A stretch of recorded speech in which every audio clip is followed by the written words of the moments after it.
Então, vamos continuar o capítulo 5 do livro Ação e Reação, né? Nós estávamos falando sobre um senhor que estava exalando um cheiro não muito agradável, né? Ou, aliás, nada agradável, era um cheiro de carne podre, porque ele se prendia ao seu túmulo. E aí a gente lembrou, né, do que a gente já estudou nos domínios da mediunidade, que o nosso pensamento gera plasma, que gera matéria, né? E, portanto, a gente pode produzir perfume ou a gente pode produzir mau odor. E aí o Silas não comentou nada, porque já estavam, assim, chegando dos lugares, né, no lugar onde aquele senhor estava, e aí ele estava com a cabeça entre as mãos e gritava: chamem meus filhos, chamem meus filhos. E Orzil disse prestimoso: é o nosso irmão Veiga, mantém a ideia fixa na herança que perdeu ao desencarnar. Vasta quantidade de ouro e bens que passou à propriedade dos filhos, 3 rapazes que concorrem no mundo ao melhor e maior quinhão, prevalecendo-se para isso de juízes venais e advogados inconsequentes. Acostados agora aos batentes da porta, Silas nos recomendou observar com atenção mais detida o ambiente que formava a psicosfera do enfermo. Efetivamente, de minha parte, percebi quadros que surgiam e desapareciam, fugazes, semelhantes às figurações efêmeras que se desprendem, silenciosas, dos fogos de artifício. Desses painéis, que se avivavam e se apagavam ao mesmo tempo, transpareciam 3 jovens, cujas imagens passageiras vagueavam entre documentos espalhados, células e cofres repletos de valores, como que pincelados no ar com tinta tenuíssima, que se apagava e se recompunha sucessivamente. Compreendi que registrávamos as formas pensamentos criadas pelas lembranças do nosso amigo, que, de certo, na situação em que se nos apresentava, não podia, de momento, senão viver o seu drama íntimo, tal a insistência da fixação mental em que se encarcerava. Amparado evidentemente pelas vibrações de auxílio que o assistente lhe enviava, segundo percebi, esfregou os olhos como quem buscava liberar-se de garoa imperceptível e percebeu nossa presença. Avançou de um salto para nós e, se apoiando nas grades que nos separavam, gritou dementado: quem sois? Juízes? Juízes? E derramou-se em lamúria que tocavam o nosso coração. Lutei por 25 anos para reaver a herança que me cabia por morte dos meus avós. E quando as vi nas mãos, a morte me arrebatou do corpo sem piedade. Não resignei a essa imposição e permaneci em minha velha casa. Desejava pelo menos acompanhar a partilha do espólio que me interessava, mas meus rapazes amaldiçoaram minha influência, impondo-me a cada passo frases venenosas e hostis. Não satisfeitos com as agressões mentais que me impunham, começaram a perseguir minha segunda esposa, que foi mãe deles, ao invés de madrasta, administrando-lhes tóxicos por medicação inocente, até que a pobrezinha foi internada numa casa de loucos, sem esperança de recuperação. Tudo por causa do nosso rico dinheiro que os malandros querem roubar. Diante de tal injustiça, pensei suplicar o favor de seres que povoam as trevas, porque somente os gênios do mal devem ser os fiéis executores da grande vingança. Tentou enxugar lágrimas de desespero e acrescentou: digam-me, por que motivo terei alimentado infelizes ladrões, julgando acariciar filhos de minha alma? Casei-me quando moço, acalentando sonhos de amor, e gerei espinheiros de ódio. E como a voz de Silas se fez ouvir rogando calma, o infortunado gritou desabrido: nunca, nunca perdoarei. Recorri aos infernos sabendo que os santos me aconselhariam conformidade e sacrifício. Quero que os demônios torturem meus filhos, tanto quanto meus filhos me torturam. Transformando o choro convulso em gargalhadas estridentes, passou a bradar: meu dinheiro, exijo meu dinheiro. O assistente voltou-se para Ozil e considerou compadecido: sim, por agora a situação do nosso amigo é demasiadamente complexa. Não pode ausentar-se da grade sem prejuízo. Deixamos o doente nos xingando de punhos cerrados e nos aproximamos de outra cela. Diante da palavra de Silas, que nos recomendava observar o quadro em foco, fitamos o novo enfermo, um homem profundamente triste, sentado ao fundo da prisão, de cabeça pendida entre as mãos e de olhos fixos na parede próxima. Seguindo a atenção no ponto que concentrava os seus raios visuais, como um espelho invisível retratando os próprios pensamentos, vimos larga tela viva em que se destacava a enluarada rua de grande cidade. E na rua, conseguimos distingui-lo no volante de um carro perseguindo um transeunte bêbado até matá-lo, sem compaixão. Nós estávamos diante de um homicida preso a constrangedores quadros mentais que o encerravam em punitiva recordação. Notava-se na intraduzível angústia entre o remorso e o arrependimento. Diante de um leve chamado de Silas, despertou como fera roubada a quietação do sono. Instintivamente, precipitou-se sobre nós num salto espetaculoso que a enxovia, a cela, conteve e gritou: não há testemunhas, não há testemunhas. Não fui eu quem atropelou o infeliz, apesar de que o odiasse com razão. Que pretendiam de mim? Denunciar-me? Covardes! Então espreitavam a rua morta? Não respondemos. Silas, após olhá-lo compadecido, falou: deixemo-lo.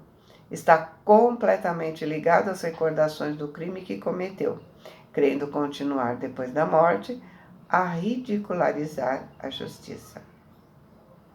Hilário, perplexo, interferiu ponderando: naquele doente que vimos, cercado pela figura dos 3 filhos, e nesse companheiro que contemplava uma cena de morte, nosso amigo apreendeu o seu pensamento e completou sua anotação dizendo: vimos 2 infelizes, vivendo entre as imagens mantidas por eles mesmos, através da força mental com que se alimentam. Nesse instante, alcançávamos o 3º cubículo, em que um homem feridento exprimia as feias chagas, usando as próprias unhas. A atmosfera francamente pestilencial exigia enorme disciplina contra a eclosão de nossas náuseas. Percebendo nossa presença, avançou para nós, clamando amargamente: compadecei-vos de mim. Vocês são médicos? Me atenda, por amor de Deus. Veja os detritos em que me apoio. Imediatamente me voltei para o chão, seguindo os seus gestos, e notei efetivamente que o mísero se movimentava num montão de sujeira, coberto por filetes de sangue podre. Somente depois de mais ampla atenção, averiguei que o quadro repugnante era constituído pelas emanações mentais do companheiro infeliz sobre nossos olhos. E ele continuou então de súplica: doutores, há quem diga que roubei os outros a fim de satisfazer meus vícios no bordel que eu frequentava.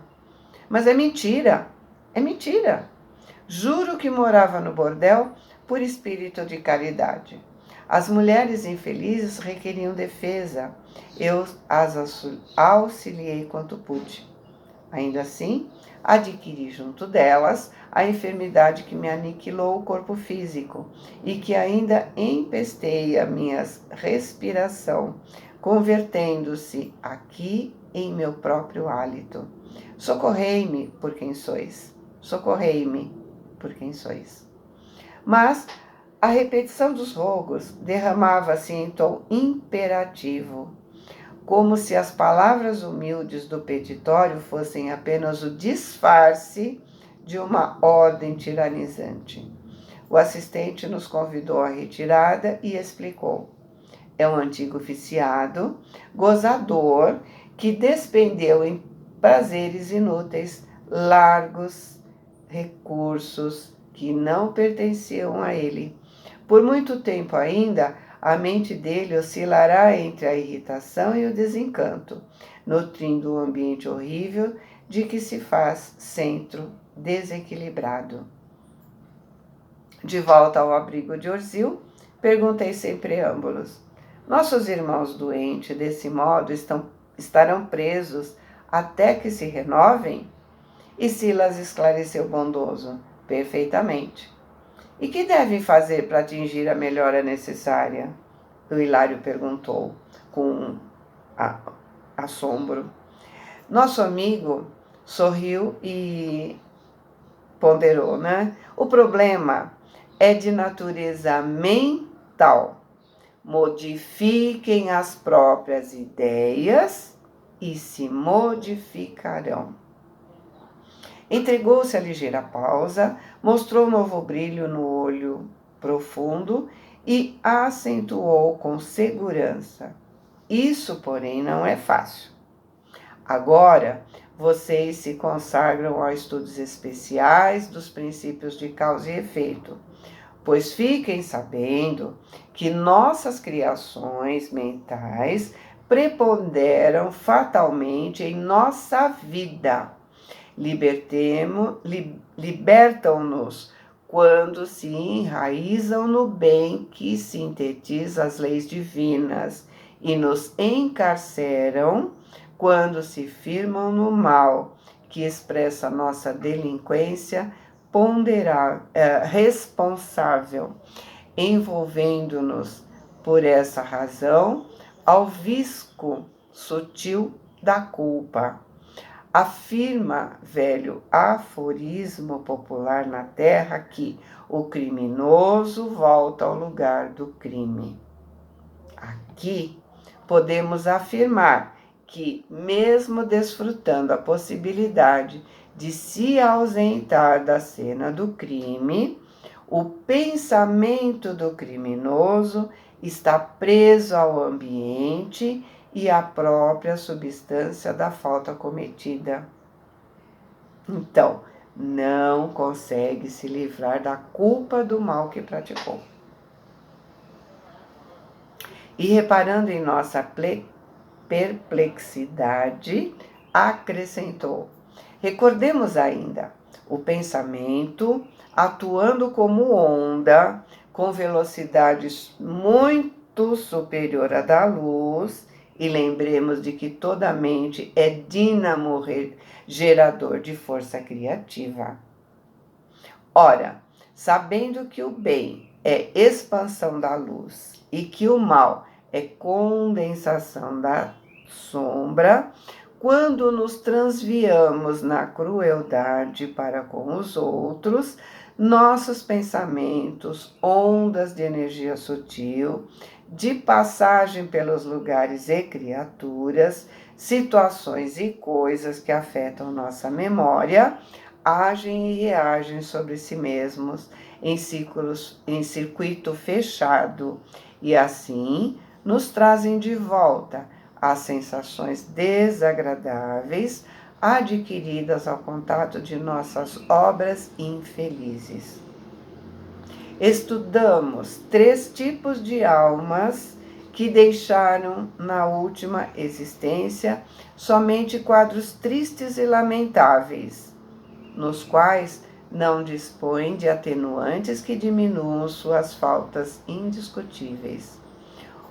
Os filhos do nosso amigo que sofre a fixação de usura, ou seja, de ganância, não receberam dele quaisquer recursos de educação dignificante que os habilitem a ajudá-lo, quando visitados pelas ondas do pensamento paternal, que voltam ao centro de origem, que é o pensamento do pai, carregadas pelos princípios mentais de ódio e egoísmo dos jovens conflitantes.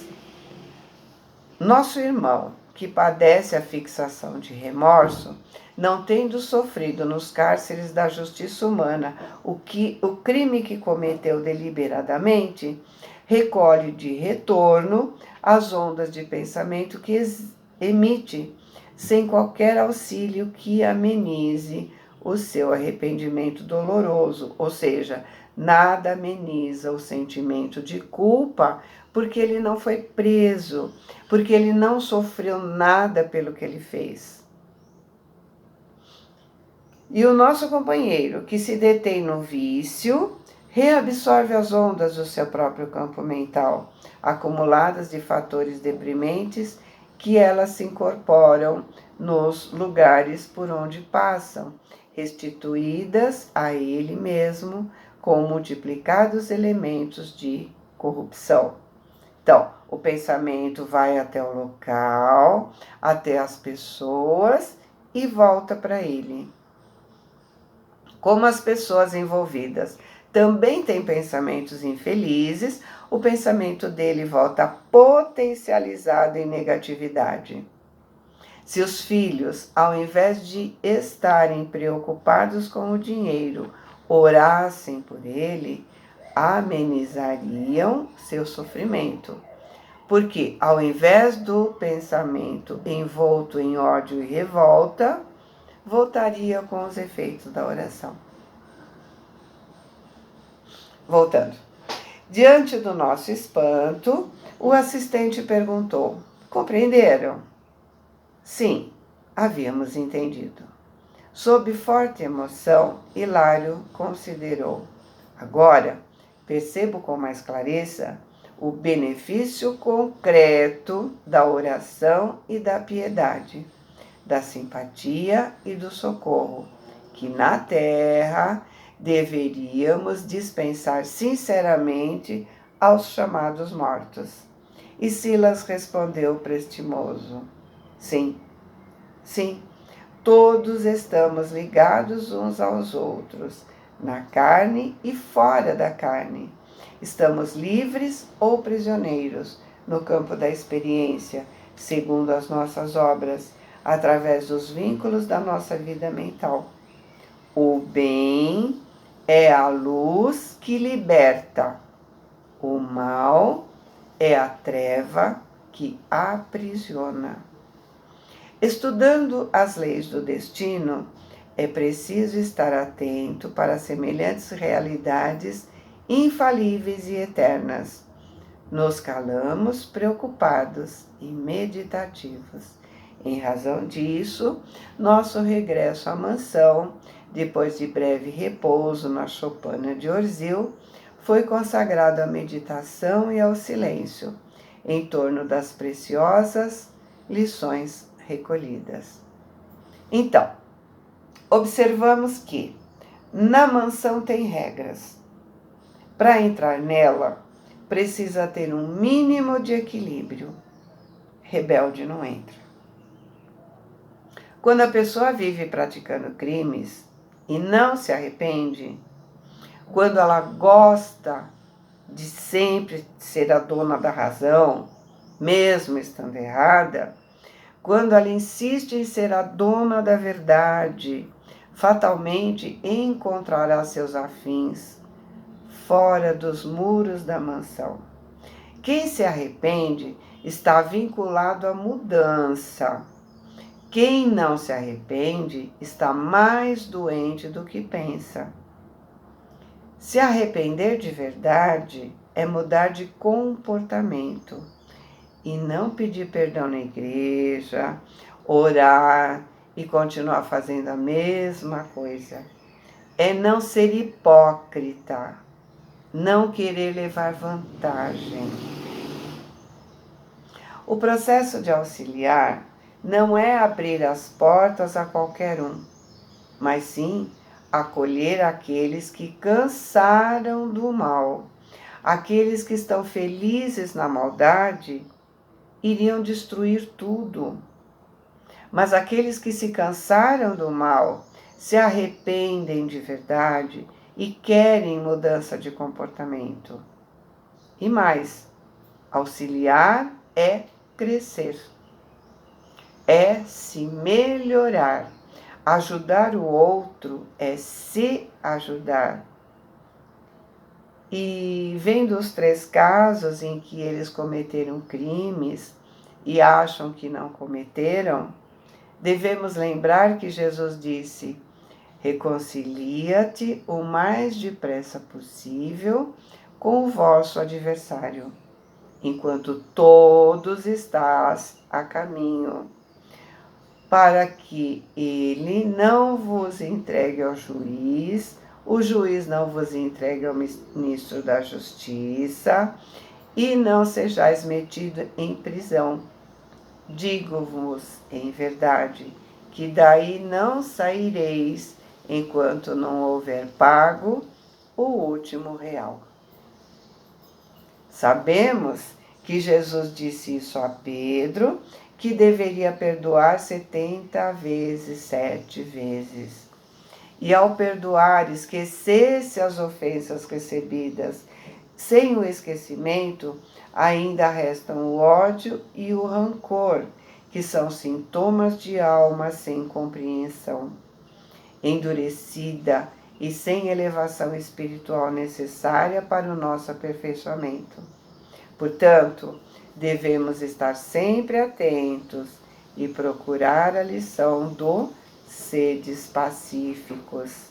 Mas devemos perdoar os nossos inimigos?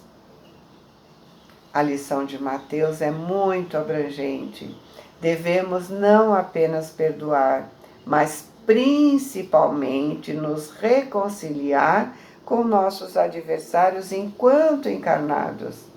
Pois engana-se aqueles que julgam que a morte do corpo vai redimir as ofensas e não será mais necessário perdoar e se reconciliar. As ofensas continuam, permanecem com o espírito desencarnado. E enquanto o perdão não for proferido do fundo do coração, traz empecilhos para o desenvolvimento e evolução espiritual. Kardec diz, com a eternidade do espírito, esse ato estará sempre preso a todos os seus atos e vem cometendo nas sucessivas reencarnações e não resgatados segundo a lei do amor. Os inimigos vivos continuarão inimigos em espírito, se não houver o perdão e a reconciliação total, sem mágoas e sem ressentimento. Aquele provérbio que diz morto animal, morto veneno, como cita Kardec, não se aplica nas relações entre o plano espiritual e o plano material. O animal, ser irracional, uma cobra, por exemplo, né, morta, acaba com o veneno.